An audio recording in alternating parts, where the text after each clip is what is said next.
This tale narrates the story of Samia Shahid, a British woman of Pakistani descent who was discovered deceased in Pakistan in the year 2016. Samia wed her first cousin through an arranged marriage, but later divorced him and clandestinely married another man. Her family disapproved of this act. During a visit to Pakistan, Samia passed away under mysterious circumstances. Initially deemed a natural death, further investigation revealed signs of foul play. The case shed light on the issue of honor killings and cultural conflicts within immigrant communities. Samia Shahid was born on the 15th of November 1987 in Bradford, West Yorkshire, United Kingdom. Bradford, the sixth largest city in England, is renowned for its ethnically diverse population, with a significant South Asian community. Samia's parents, Chaudhry Muhammad, father, and Imtiaz, mother, immigrated to the UK from a small village called Pandori in Pakistan. Like many others, they sought better opportunities for themselves and their family. Samia had a sister named Medea. The girls grew up in Bradford under the influence of a blend of British and Pakistani cultures. As second-generation immigrants, they navigated between these two cultural worlds, striving to preserve the values and traditions of their Pakistani heritage while adapting to the realities of Western society. The Shahid family and their relatives were quite prominent in Bradford due to the numerous businesses they managed. Samia's parents owned a limousine and car rental business. One of her uncles ran a fish and chip shop, while another uncle owned a flower shop. Samia's mother, Imtiaz, had 5 brothers, all well known in the local community. Thus, Samia had many cousins, nieces, and nephews, and she adored her large family. Samia was known for being very friendly, cheerful, and lively, always wearing a smile. Above all, she adored her father, and was a daddy's girl. Chaudhry Muhammad's word was law to her. She was willing to do whatever he asked, and her father reciprocated this love. Although Samia and Medea were given the opportunity to receive a Western education, considering they lived in the UK, the Shahid family valued Pakistani culture and remained devoted to their Muslim faith. They were Sunni Muslims. Sunni Islam is one of the 2 main branches of Islam, alongside Shia Islam, and the majority of Muslims identify as Sunnis. Character traits and life of Samia had a vibrant and multifaceted personality. She loved fast driving, although she was not allowed to drive. Despite this, she sometimes rented a car and drove recklessly, pressing the gas pedal without hesitation. Samia enjoyed taking care of her appearance, applying makeup and styling her hair. She worked part-time at the Bradford post office, although in reality, her father financed her, sparing no expense for his beloved daughter's desires. Samia got almost everything she wanted. However, despite outward freedom, the main and undeniable value for the sisters was family. In Pakistani culture, family always comes first, above all else. And although it seemed that Samia got everything she wanted, her family's approval was most important to her. Any decision she had to make had to be first approved by her parents and elder family members. Samia deeply loved her family and did not want to disappoint them, so she could never be completely open with them. She had to hide many things to avoid her father's anger. For example, her passion for fast-driving cars, arranged marriage with Shakil. In 2012, when Samia turned 25, her parents decided it was time for her to grow up. The free life in Western society was bound to end sooner or later. Her mother, Imtiaz, insisted that Samia go to Pakistan to get married according to tradition. Arranged marriages are still quite common in Pakistani culture, and although Sunni Islamic faith does not strictly require it, it is still encouraged. So it was not surprising when Samia's parents approached her with a proposal to marry a specific man. Samia agreed not because she wanted to, but because she considered it important for her family. She took her culture and heritage seriously and did not want to disappoint her parents. Samia wanted her family to be proud of her. In February 2012, it was decided that Samia would marry a man named Chaudhry Muhammad Shakil. Shakil was not someone Samia would have chosen as a husband. He was from their village Pandori in Pakistan and was Samia's cousin. She had known him since childhood and always considered him a brother, not a future husband. Moreover, he had just been released from prison for shooting another man in a land dispute. Marriages between relatives, such as cousins, are quite common among British Pakistanis. This is mainly done to preserve property rights within the family, thereby expanding family holdings. Samia's parents were also cousins who had an arranged marriage and made their married life happy. To prepare for the wedding, Samia was taken to various Pakistani shops to buy everything she wanted: luxurious clothing, fashionable jewelry, and appropriate accessories. Her father, Muhammad, paid for all of this. Samia enjoyed shopping and tried to approach the planning of the future wedding with enthusiasm. But deep down, she knew that money couldn't buy happiness. She was not truly happy with the choice of husband made by her parents, but at that moment, she had to accept it. Wedding and early months of marriage. In mid-February 2012, as Samia boarded the plane to fly to Pakistan, she wrote a message to a friend, confessing that she was making the biggest mistake of her life and could not believe it was happening. When Samia first arrived in Pakistan to meet her future husband Shakil, she wrote to her friends that she could not even look at him and was relieved that she was not repulsed by her fiancé. Despite these feelings, Samia and Shakil had a lavish wedding. Many guests from Bradford traveled to Pakistan to congratulate the young couple and celebrate this joyous occasion. On the 27th of February 2012, a 4-day ceremony began, attended by over 1,000 guests. As a wedding gift, Muhammad gave the newlyweds their own house next to the family home in Pandori. After the wedding, Samia and Shakil moved into this house and lived together as husband and wife. The young wife could not come to terms with the idea of changing her life and settling in this small village. Nevertheless, Samia lived in this house with her husband for 4 months before returning to Bradford in June 2012, without her husband. Shakil stayed in Pakistan, awaiting immigration documents. Samia returned to England to apply for a spousal visa for her husband to become a British citizen, but she did not rush with this. Samia and Shakil's wedding in Pakistan was a nikah ceremony, a formal marriage contract according to Muslim customs. According to Sharia principles, this is considered a registered marriage and involves an agreement between the man and woman made in front of witnesses and a religious official. However, British law requires specific legal steps to recognize such a marriage. One of them is the conduct of a civil ceremony in the United Kingdom and obtaining a marriage certificate, which legally confirms the marriage.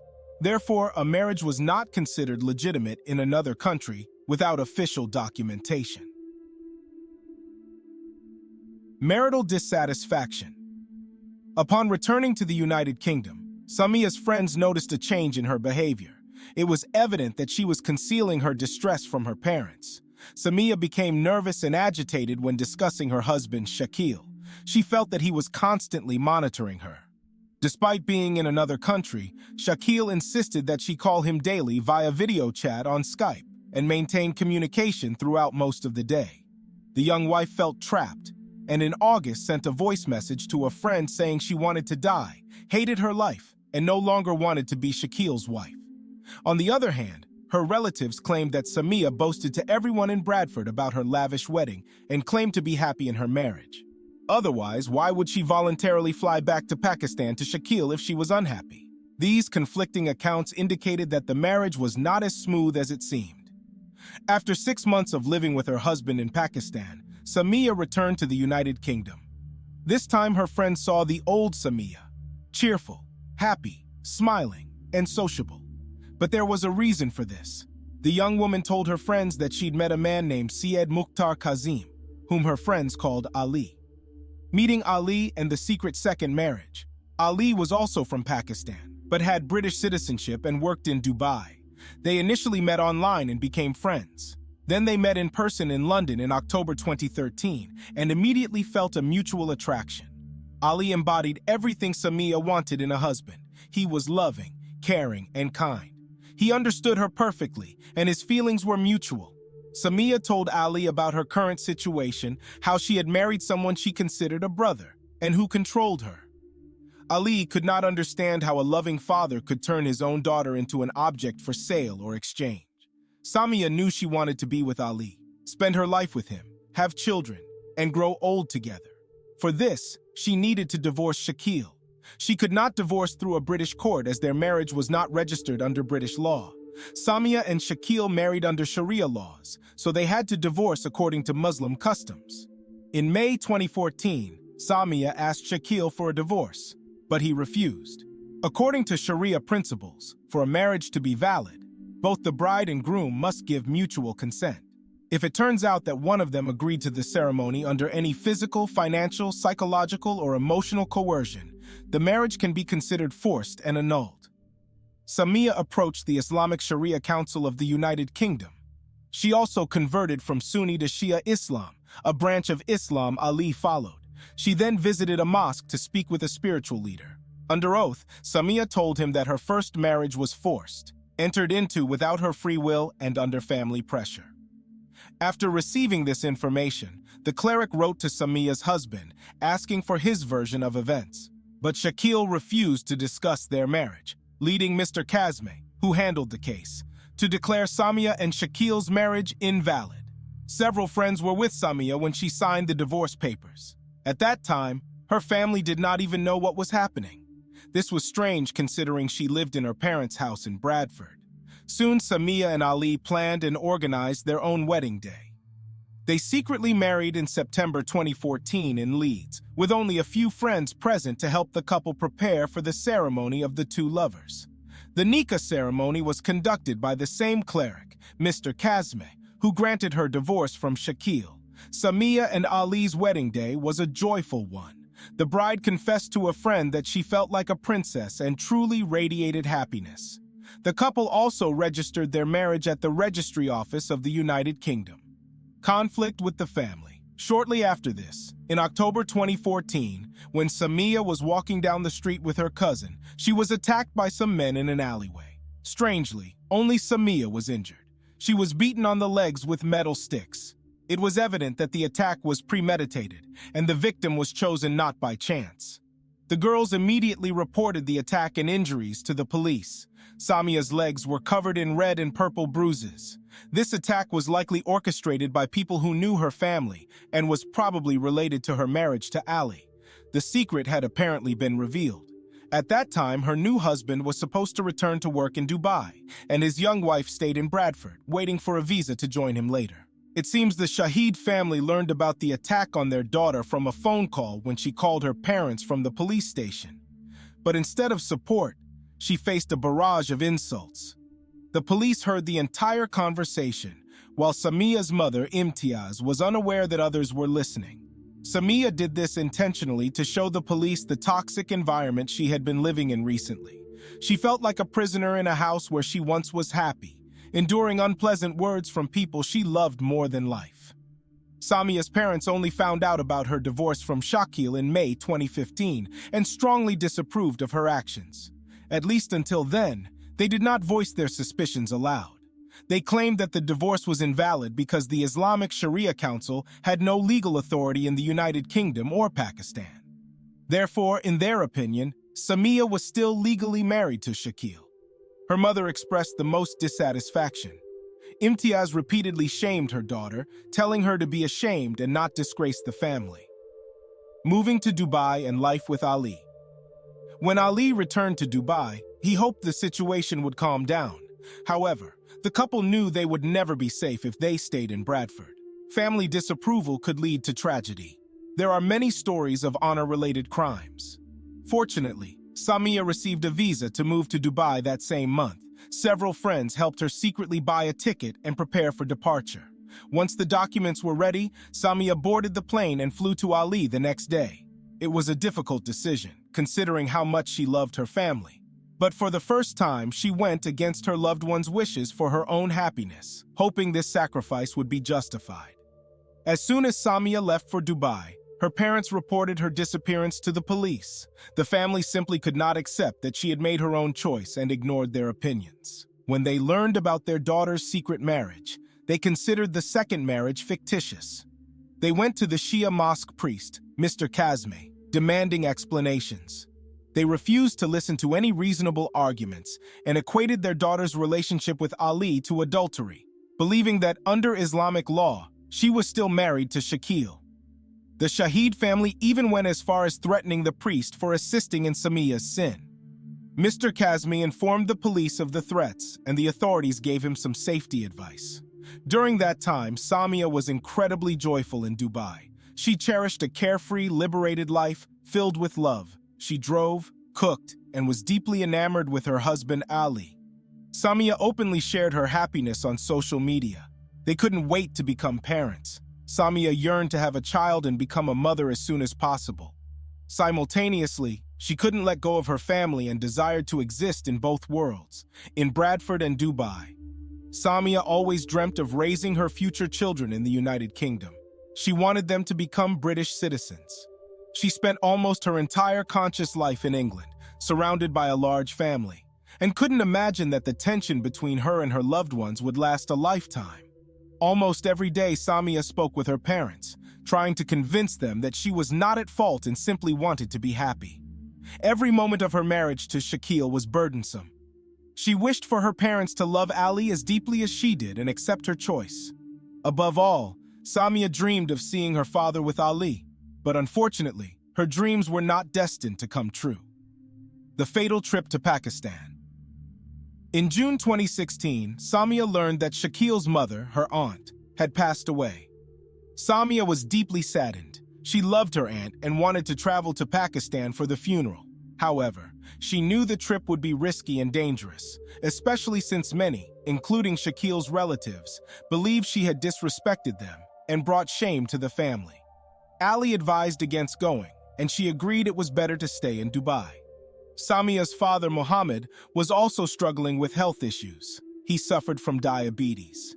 One day, Samia received a call from her mother and sister, Madiha. They said that during their stay in Pakistan, their father's health had significantly deteriorated, and he might not have much time left. Samia would never forgive herself if her father passed away without saying goodbye to her. So, after much contemplation, she made the final decision to go to Pakistan. Ali disagreed with her choice. He was deeply saddened, but felt helpless. After all, it was her father. How could he stop her? If something happened to Chaudhry Mohammed and she wasn't there, Samia would never forgive herself. Moreover, Madiha had already booked her a plane ticket. Feeling immense fear for his wife, Ali eventually drove her to the airport. He said she could still change her mind. Excited about reuniting with her loved ones, whom she hadn't seen in a long time, Samia assured her husband that everything would be fine. They bid farewell. Samia boarded the plane and on July 14, 2016, flew to Pakistan. Before departure, she sent a message to a friend saying, "Pray for my safe return." In Pakistan, Samia stayed at a friend's house. She left her documents and return ticket there for safekeeping. Throughout her stay, she constantly kept in touch with Ali, assuring him of her safety. During her time in Pakistan, she spent time with her family. On July 18th, she visited her aunt's grave with her father. On July 19th, Ali told her about a bad dream he had, to which she replied asking him to pray for her safe return to Dubai. She was supposed to return home in 2 days, but on July 20th, Samia stopped responding to messages. Ali's messages went unread, and this silence greatly troubled him. Samias Death, an initial investigation. That evening, the distraught husband called the Pandora police station to report his daughter's death. When the police arrived at the given address, they found the woman's body at the foot of the stairs. She was dead, and it was Samia. Her shoes lay nearby, her purse was by her feet, and her face was covered with a black scarf. Her eyes were closed, and foam was coming out of her mouth. The man who called identified himself as Samia's father, Mohammed. He told the officers that his daughter lived in this house with her husband, Shakil, and pointed to the stairs from which she allegedly fell and died. When asked about Shakil's whereabouts, the father shrugged and said he didn't know. No one had seen him since Samia's death. A few hours later, Samia's mother and sister arrived in Pakistan upon learning of her death. An autopsy was promptly conducted, after which the young woman's body was handed over to her relatives. The Shahid family buried Samia on the same day she died. Since the police report stated that no injuries or visible signs of violence were found on the body, her death was not considered suspicious. Hasty burials are not uncommon, as Muslim traditions and Sharia law require immediate burial if there are no disputes over the cause of death. News of Samia's death quickly spread, but the reports were conflicting. Some said the young woman died from a heart attack or asthma attack, while others claimed she fell down the stairs and broke her neck. Local news agencies reported that Samia committed suicide due to severe depression from not having children, but her family denied this claim. Ali received a call from Samia's cousin, who informed him that she died from a heart attack. Initially, Ali didn't believe it, thinking it was a sick joke, an attempt to keep her in Pakistan. He took the first flight to be with his wife. When Ali realized that Samia had indeed passed away, he went to the Pandora police station and reported that his wife had been murdered. Ali explained how Samia left her first husband, Shakil, and how her family was furious about it. His account clearly changed the police's view of Samia's death. They speculated it could have been an honor killing, but they couldn't do anything as the body had already been buried. Investigation and legal procedures. As news of the young British woman's mysterious death spread in England, representatives from a news channel contacted Samia's father, Muhammad. In an interview, he insisted that his daughter was happy in her marriage and that her husband's name was Shakil. He completely denied the existence of Ali, calling him a blackmailer. Eventually, Ali obtained a copy of Samia's autopsy report. It stated that a reddish-brown bruise was found on her neck, and the cause of death was listed as strangulation. Male sperm was also found inside her body. There are suspicions that the police were initially bribed to cover up the true cause of Samia Shahid's death. Ali immediately held a press conference in Pakistan, showing the media photographs of the bruise on his wife's neck. He wanted what happened to Samia to be widely known so he could find out how she died and who was responsible. After this, Ali demanded round-the-clock police protection as he began receiving numerous death threats. Friends of Samia in the United Kingdom also actively engaged.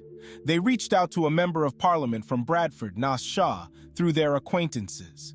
The parliamentarian directly wrote to the Prime Minister of Pakistan, informing about Samia's death and daring to label it an honor killing. Only then did the Pakistani police begin a thorough investigation into Samia Shahid's death. Nas Shah's intervention had little impact. 2 people from Bradford were arrested for threatening the parliamentarian. 8 days after Shakil's escape, he was found and brought in for questioning along with Samia's father, Chaudhry Muhammad. Shakil confessed that he wanted to force his wife to annul her marriage to Ali and stay with him in Pakistan. He was enraged that she had left him and prevented him from moving to the UK. On the morning of July 20th, he searched Samia's belongings for her passport and return ticket, but found nothing. Shakil tried to stop her from returning, but Samia refused. Enraged, he pushed her onto the bed and raped her. His semen was found inside her body. Samia then tried to escape from the house, where she felt trapped during their marriage. But her ex-husband caught up with her, wrapped a scarf around her neck and strangled her. Her father denied any involvement. This time, the police did not believe the story of a happy marriage. Investigators believed that both the Shahid and Shakil families looked down on Samia's attempt to divorce, marry a non-Sunni Muslim man, and escape with him to Dubai, thereby ruining Shakil's chances of moving to the UK and disgracing the family. Consequences and unresolved questions. In September 2018, after 2 years in custody, Shakil was released on bail. Despite his confession to the police, it was insufficient for a conviction in Pakistan. In 2019, he remarried a British Pakistani woman and applied for a spousal visa to enter the UK, as that was his ultimate goal. However, MP Nas Shah ensured the rejection of his visa application. After 4 months in detention, Chaudhry Muhammad Shahid, Samia's father, appealed to the Supreme Court and was released due to insufficient evidence. The court deemed the evidence insufficient to keep him in custody. In January 2018, he was hospitalized for kidney failure and passed away in a Lahore hospital at the age of 52. In October 2016, arrest warrants were issued for Samia's mother and sister, but they managed to return to the UK. From there, Madiha provided a completely different version of events. She claimed that their family was free and their parents never forced them into anything. Instead, Samia often complained to her about life with Ali, saying he took all her money and she lived in hardship in Dubai. She even sent photos showing that her life was far from luxurious. It seemed that Samia had a different view of her life in Dubai. Madiha believed that these accusations destroyed their family, tarnished their reputation, and led them into poverty due to false statements. Legacy and reflections. Regardless of the different versions of events, it does not change the tragic fact that a young woman was sent to her death at the peak of her life by those she trusted and loved. Samia Shahid deserved the chance to make her own choices, regardless of whether she made mistakes or not. No one has the right to take another's life. Samia's story has impacted many lives. Ali says Samia made him whole. His life will never be the same again. Samia's friends will also never be the same. They seek justice for Samia, to bring the truth about her murder to light. What Samia did was not a crime. It is normal to fall in love and make plans for the future. It is difficult to know the truth about the situation Samia lived in. Her sister Madiha claims they were free and never forced into anything by their culture or family. That Samia allegedly sent her messages, which she shows. That living in Dubai, she did not lead a luxurious life. And Ali actually controlled Samia and took her income. That Dubai was not as she imagined it. And she simply was not happy there. Madiha says these accusations ruined their family, tarnished their reputation, and now they live in poverty due to all these false claims. While many others, including Ali and her friends, have a completely different view of the situation. Samia Shahid's case raised important questions about women's rights, cultural conflicts, and the concept of honor killings. It underscored the need for better protection of vulnerable individuals, especially women who may find themselves in similar situations. Additionally, this case highlighted the complexities of investigating transnational crimes and the need for improved international cooperation in such cases.